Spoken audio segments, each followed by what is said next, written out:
अस्सलाम वालेकुम, सत श्री अकाल। मैं हरमीत सिंह और आप देख रहे हैं आपका अपना यूट्यूब चैनल। नाज़रीन, आज बात करेंगे ईरान और डोनाल्ड ट्रंप के दरमियान क्या चल रहा है, उस पर बात करना ज़रूरी है। साथ साथ ये बात करेंगे कि तमाम तर जंग बंदी के बावजूद जो बयानिया बिल्ड किया जाए, उसके बावजूद ईरान ने आज फिर इसराइल पर कई बड़े हमले किए हैं, उस पर भी बात करेंगे।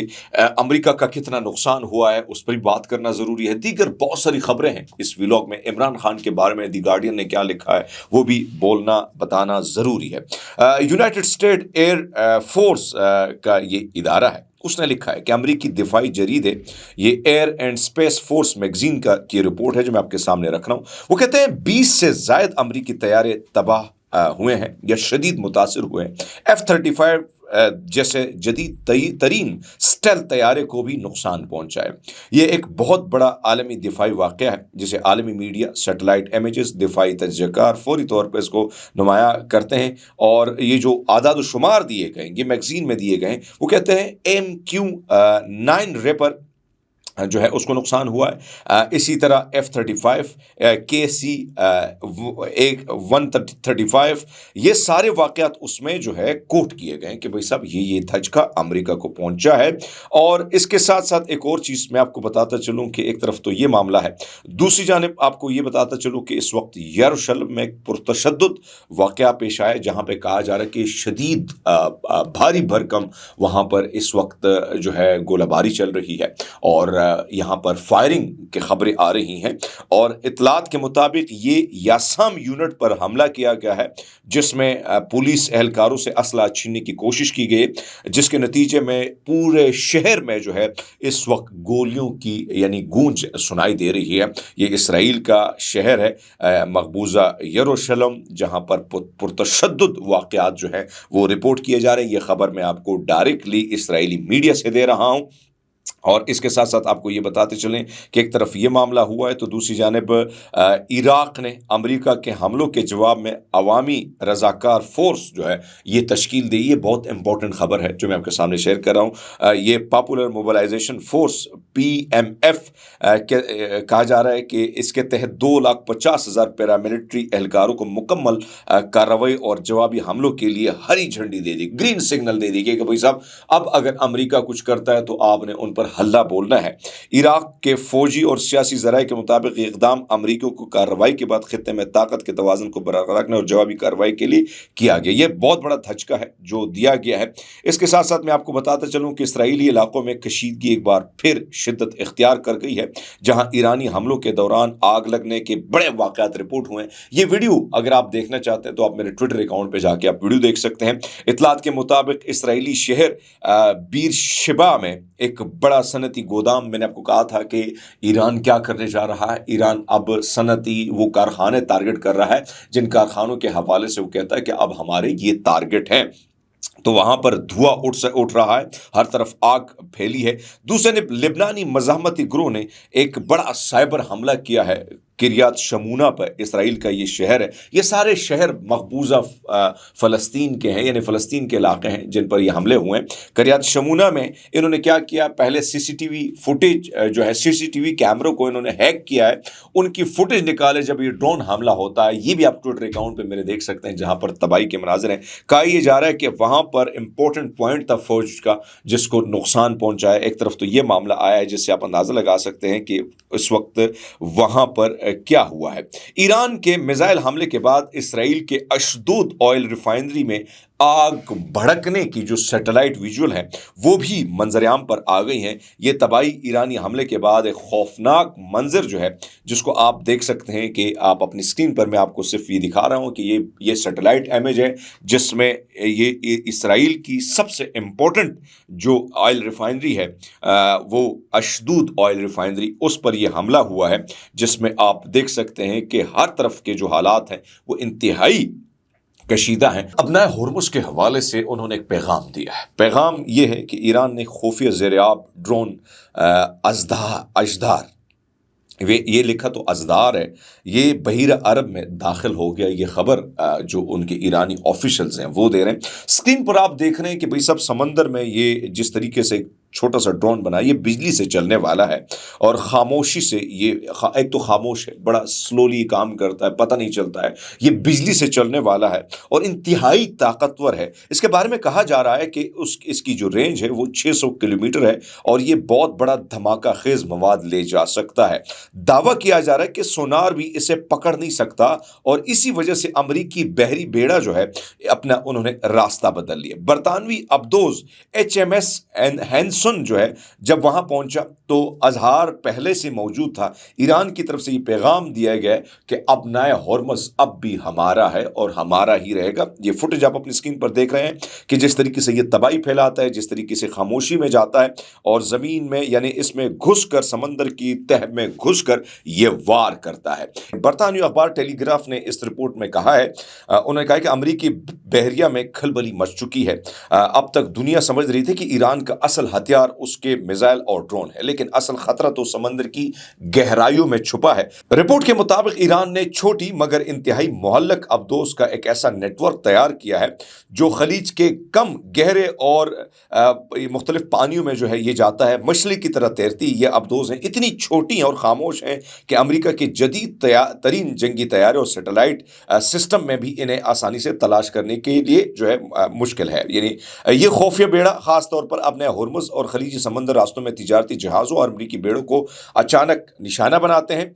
डिज़ाइन इसको ऐसे किया गया, इनकी मौजूदगी का मतलब यह है कि अमेरिका का कोई भी बहरी बेड़ा जहाज़ अब महफूज नहीं। ये अब्दोज़ समंदर के नीचे खामोशी से बारूदी सुरंगें बिछाने और तारपेडो फायर करने की सलाहियत रखती हैं, जिसका पता तब चलता है जब धमाका हो चुका होता है। दरअसल ये शुमाली कोरिया की टेक्नोलॉजी थी जिसकी अब्दोज़ ईरान ने कई साल पहले हासिल करके रिवर्स इंजीनियरिंग करके खलीज के उथले पानियों के लिए तैयार की थी। यानी ये एक और इन्होंने क्या किया है, एक और ऐसी टेक्नोलॉजी बना दी, छोटी सबमरीन बना दी है जो अटैक्स करती है और अटैक के बाद पता चलता है कि भैया आपकी ठुकाई हो गई है। तो ये मैं आपको इसलिए रख रहा हूं कि भाई साहब ईरान ने ये जो वीडियो जारी की है ना, ये दोनों, इसके बाद मजीद खलबली जो है वो मच चुकी है कि भाई इतना आसान नहीं है अपने हुर्मुज़ पर कब्जा करना, ये इन सारी चीज़ों के हवाले से इनको क्लियर करना, ये कोई आसान काम नहीं है। और अब्बास इराक़ची ने बड़े खूबसूरत अपने हुर्मुज़ के हवाले से बात की थी। वो कहता है कि अगर मिस्र नहर की बात की जाए, स्विस से गुजरने के लिए 20,000 से $70,000 फीस वसूल की जाती है, जबकि बड़े कंटेनर जहाज़ या ऑयल टैंकर के लिए रकम $1 मिलियन है। पनामा नहर से गुजरने के लिए 1 से $4,50,000 फीस ली जाती है, जबकि न्यू पनामा मैक्स जहाज़ों के लिए फीस जो है वो $50,000 से ऊपर है। तुर्की अपनाए बासफोर्स के इस्तेमाल पर फीस लेता है। कनाडा सेंट लॉरेंस सी वे के इस्तेमाल पर फीस वसूल करता है। अमेरिका भी सेंट लॉरेंस सी वे पर फीस आयद की है। ईरान ने कई अरसों से अपनाए हुर्मुज़ जो है उस पर कभी पैसे नहीं लगाए। तो भाई साहब, एक तरफ तो आपको इतना फ्री सारा कुछ मिल रहा है, ऊपर से आप धमकियां भी दे रहे हैं। सो बहरहाल ये आप अंदाजा लगा सकते हैं कि अपना हुर्मुज़ कितना महफूज है। एक तो इसराइल और अमेरिका के लिए सियासी बड़ा धचका पहुंचा और धचका बड़ा इंपॉर्टेंट है, हमें इस पर बात करना जरूरी है। वो ये है कि स्पेन बार बार, इस शख्स को मैं देख रहा हूँ ना, ये वज़ीर आज़म बड़ा नौजवान, बड़ा कमाल का ये बोलता है, बगैर किसी खौफ के ये बोलता है। और इन्होंने स्पेन के जो पेड्रो सैनिच ने क्या किया, बाज़ाब्ता तौर पर फ़लस्तीनी रियासत को तस्लीम करने का ऐलान कर दिया। वो कहते हैं कि मशरक़ी यरूशलेम को उन्होंने दारुल हुकूमत कैपिटल करार दिया। ये इक़दाम यूरोपीय सियासत में न सिर्फ फ़लस्तीन के हक़ में मजबूत पैगाम है, बल्कि 2 रियासती हल के लिए जो आलमी सतह पर दबाव डाला जा रहा था, जिसमें अमरीका और इसराइल की पॉलिसियों को अब एक चैलेंज मिल चुका है। ये शर्म की बात उन मुसलमान ममालिक के लिए भी है जो 2 रियासती हल की बात कर रहे हैं। उनसे सबसे बेहतरीन फैसला इस वक्त, और जिस बहादुरी से, जिस जुर्रतमंदाना अंदाज से स्पेन का ये वज़ीर आज़म खड़ा है, ये बहुत इंपॉर्टेंट है। इसके साथ साथ मैं आपको बात कर रहा था कि भाई पाकिस्तान या इन सब की इन्वॉल्वमेंट जो है वो दिखाई दे रही है। एक तरफ तो भाई डोनाल्ड ट्रंप मुख्तलिफ बयान देता है, वो कहता है उनकी तमाम तर चीज़ें ख़त्म हो चुकी हैं, अब ईरान ने कोई पेशकश की हमें, हम उस पर, हम बहुत कीमती चीज़ ईरान हमें दे रहा है, मिन्नतें तरले कर रहा है। ईरान ने उसका बड़ा ज़बरदस्त जवाब दिया। ईरान का ये मुस्लिम वर्ल्ड समेत दुनिया के रेजिस्टेंस को पसंद करने वाले लोगों में ये लड़का ज़्यादा जो है वो मशहूर है, और उसने बड़ा सख्त किस्म का जवाब दिया है। वो एक बात करता है, वो कहता है कि भाई साहब, ایران نے ایک تو ایران نے روسی وزیر خارجہ کی سفارش پر لچک دکھائی اور جنگ بندی کے لیے مندرجہ ذیل شرائط رکھی ہیں۔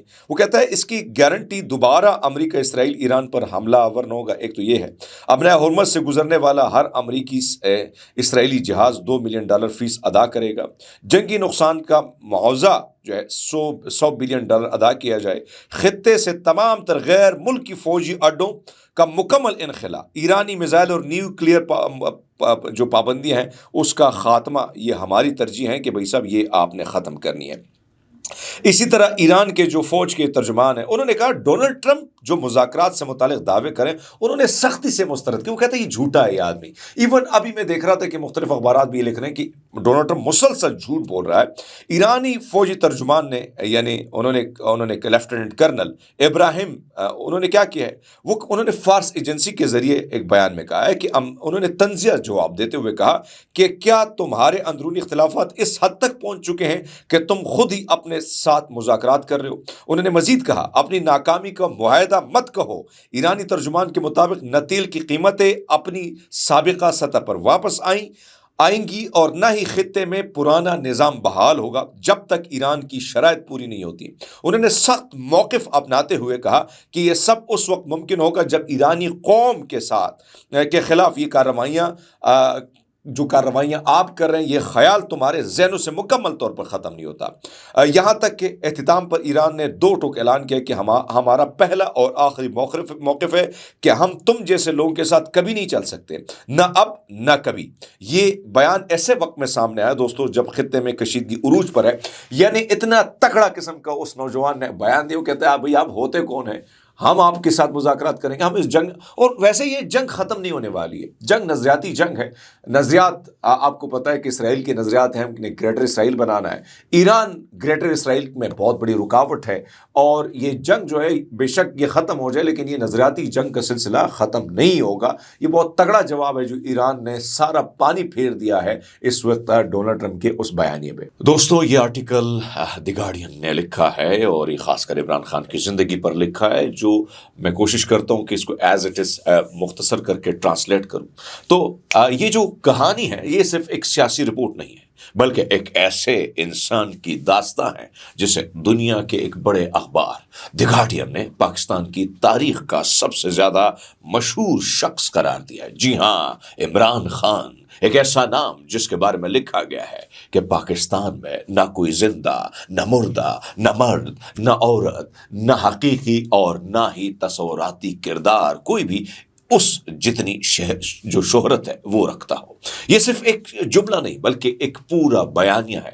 ذرا تصور کریں ایک ایسا انسان جس کی زندگی 50 سال سے زیادہ عرصے پر محیط عوامی منظرنامے میں گزری ہو۔ 1980 کی دہائی میں کرکٹ کے میدانوں سے شہرت کا آغاز، آسٹریلیا میں تاریخی فتح، پھر دنیا کے تیز ترین بالرز میں شمار، اور پھر 1992 جب انہوں نے پاکستان کو یعنی آج کے دن ورلڈ کپ جتوایا۔ یہ وہ لمحہ تھا جب عمران خان صرف ایک کھلاڑی نہیں رہے بلکہ ایک قومی ہیرو بن گئے۔ لیکن کہانی یہاں نہیں رکی۔ انہوں نے شوکت خانم اسپتال بنا کر خود کو ایک فلاحی رہنما کے طور پر منوایا، اور پھر سیاست میں آئے جہاں انہوں نے ایک ایسے نظام کو چیلنج کیا جو دہائیوں سے قائم تھا۔ تبدیلی اور نیا پاکستان یہ صرف نعرے نہیں تھے، یہ ایک سوچ تھی، ایک جذبہ تھا جو خاص طور پر نوجوانوں میں تیزی سے پھیلا۔ دی گارڈین کے مطابق عمران خان کی خاص بات یہ ہے کہ وہ ہر دور میں موجود رہے۔ جب سوویت یونین نے افغانستان پر حملہ کیا وہ کرکٹ سٹار تھے، جب برلن وال گری وہ عالمی سوشل سرکل میں نمایاں تھے، 9/11 کے وقت وہ سیاست میں داخل ہو چکے تھے، اور کووڈ کے دوران وہ وزیر اعظم تھے۔ یعنی ایک ایسی زندگی جو تاریخ کے ہر بڑے موڑ پر موجود رہی۔ ناظرین، یہی وجہ ہے کہ آرٹیکل لکھتا ہے، یعنی اس آرٹیکل میں مزید لکھا گیا ہے کہ عمران خان صرف ایک شخصیت نہیں بلکہ ہمہ وقت मौजूदगी है वो लोगों के हाथों में मौजूद है, दीवारों पर, टीवी स्क्रीन्स पर और अब मोबाइल फोन पर, यहां तक कि उन पर किताबें लिखी गई, मैगजीन के टॉप जो है हेडलाइन में रहे, उनकी तस्वीर जो है आपने देखी होंगी, इश्तिहारात में वो नजर आए, गानों में उनका जिक्र होता रहा। यही वजह है कि जब रियासत ने उन्हें मिटाने की कोशिश की तो ये काम इतना आसान नहीं था। आर्टिकल के मुताबिक मीडिया को हिदायत दी गई कि इमरान खान का नाम ना लिया जाए, टीवी चैनल ने उन्हें बानी पीटीआई कहना शुरू कर दिया, अखबारात को कहा गया कि उनकी तस्वीर ना छपवाई जाए, यहां तक कि पाकिस्तान क्रिकेट बोर्ड ने भी एक वीडियो से उन्हें हटा दिया। मगर अवामी रद्द-ए-अमल के बाद दोबारा शामिल करना पड़ा। नाज़रीन, ये वो मुकाम था जहां एक सवाल उठा कि क्या किसी ऐसे इंसान को मिटाया जा सकता है जो हर जगह मौजूद हो? आर्टिकल का जवाब है बिल्कुल नहीं, क्योंकि ये डिजिटल दौर है और इमरान खान डिजिटल फुटप्रिंट इतना उनका वसी है कि उन्हें मुकम्मल तौर पर खत्म करना तकरीबन नामुमकिन है। 2010 में उन्होंने मुख्तलिफ किस्म के धरने किए और इमरान खान एक नई ताकत उन्होंने अपनी सियासत को भी दी और इस्लामाबाद के धरने जो महीने जारी रहे, एक ऐसा मंजरनामा जिसे कोई सियासी मेला हो और इमरान खान उसके यानी मरकज में एक ऐसा लीडर, एक खतीब, एक मुहर्रिक जो है वो 2014 में धांधली के खिलाफ जिस तरीके से वो 2016 में जो करप्शन के खिलाफ और फिर 2022 में जब उन्हें इख्तिदार से हटाया गया तो उन्होंने दोबारा लॉन्ग मार्च शुरू किए। यानी मुख्तलिफ अदवार में जिस तरीके से उन्होंने अपनी सियासत को मुतहर्रिक रखा, इस बार हालात मुख्तलिफ थे। रियासती निज़ाम ने जवाब दिया, मुकदमात, गिरफ्तारियां, सजाएं, इद्दत केस, करप्शन केसेस और फिर कैद। 2022 में कातलाना हमला, 2023 में गिरफ्तारी, 9 मई का वाकया जब उनकी गिरफ्तारी के बाद मुल्क भर में शदीद एहतजाज हुआ, फौजी तनसीबात तक निशाना बनी। यह पाकिस्तान की तारीख के इन दिनों में से एक था जिसने सब कुछ बदल दिया। नाज़रीन, इमरान खान को जेल में रखा गया, तन्हाई, महदूद मुलाकातें, यहाँ तक कि एक वक्त ऐसा आया जब कई हफ्तों तक कोई उनसे ना मिला। अभी तो खैर कई महीने हो चुके हैं और अफवाहें फैल गई कि शायद वो जिंदा भी नहीं है या नहीं है, लेकिन जैसे ही उनकी एक झलक सामने आई वो तस्वीर वायरल हो गई। यही वो लम्हा था जिसने साबित किया कि इमरान खान को छुपाना मुमकिन नहीं। नाज़रीन, पाकिस्तान की तारीख में कई बड़े रहनुमा गुज़रे, जुल्फ़िकार अली भुट्टो, बेनज़ीर भुट्टो, जिनके अंजाम भी पुरस्कार और अलमनाक थे, लेकिन द गार्डियन के मुताबिक इमरान खान की खास बात यह है कि उनकी मकबूलियत एक ऐसे दौर में है जहां सोशल मीडिया हर चीज को जिंदा रखता है। वो सिर्फ एक सियासतदान नहीं बल्कि एक ख्याल बन चुके हैं और शायद इसीलिए आर्टिकल का सबसे ताकतवर जुमला यह है कि इमरान खान को मिटाने की कोशिश ऐसे है जैसे आसमां को मिटाने की कोशिश। आज सवाल ये नहीं है कि वो जेल से बाहर आएंगे या नहीं, सवाल ये है कि क्या एक ऐसा इंसान जो नौजवानों के ख्वाब में हो, बूढ़ों की दुआओं में और बच्चों के जहन में हो, क्या उसे कभी ख़त्म किया जा सकता है? और शायद जवाब वही है जो तारीख हमेशा देती है कि जिस्म कैद हो सकता है लेकिन ख्याल नहीं। और इमरान खान अब सिर्फ एक नाम नहीं, एक कहानी नहीं, बल्कि एक ऐसा बयानिया है जो वक्त के साथ साथ मजीद ताकतवर होता जा रहा है। ये द गार्डियन की रिपोर्ट थी जिसका मैंने एज इट इज तर्जुमा करके आपके सामने रखा और उसको भी मुख्तसर मैंने बयान किया।